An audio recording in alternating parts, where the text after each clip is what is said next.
Today, we're going to talk about motivation and what it takes to move forward. So, motivation, where's it coming from, and how do I get some? Many people have a thought or perhaps even a goal. Imagining it is fantastic. I can see myself climbing a mountain or writing a book. Getting there, not so much. So, how do I get some of that stuff called motivation?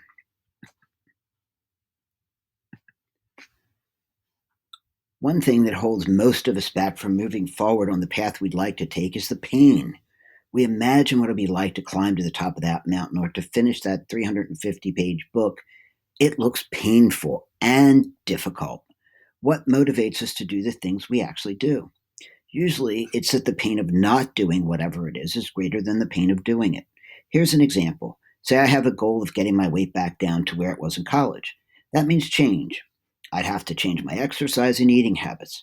However, if I'm told that if I don't change, I will most likely have a heart attack, then the pain of not changing those habits is greater than the pain of making the changes in terms of life expectancy and quality of life. The price of change. Now, we know every change has a price. Whether it's a change for the better or for the worse, there's a price to pay. Let's take exercise.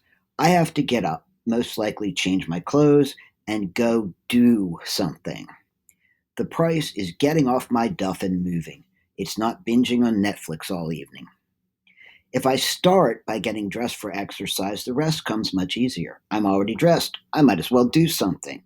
Starting with the small, less difficult parts can get me to move to the less fun parts. Give it a shot.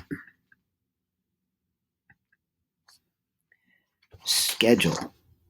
Achieving goals is not a haphazard undertaking. As we saw, you have to actually do something. The next question is, when will I do it? Setting a schedule makes it easier to do after a while. Usually 21 days, according to the experts, it becomes a habit. So, starting out with a schedule that you stick to will morph into unusual reward, this expected activity.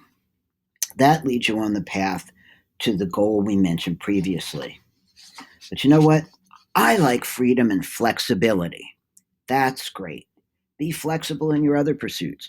This one goal, however, stay strong and keep it at the assigned time, barring emergencies. Just remember, not wanting to do it doesn't equal an emergency. So let's look at it. Let's think about putting it all together. Remember when you were in elementary school and the guys challenged you to jump from the top of the swings? Sure, you broke your leg, but you did it. This is not that kind of challenge, except that it's something you want to accomplish.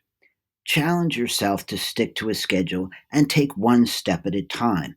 So there's your next steps, one step at a time. Don't make it too hard or too easy. Make it a challenge that seems doable. So, right now, especially, we've got time. This enforced stay at home gives a lot of people way more time than we normally have. So, what are you going to make of this time? And will you spend it wisely or will you squander it? Take a few minutes and think about it. Where do you want to go? And how do you want to spend the time that is really all that makes up your life?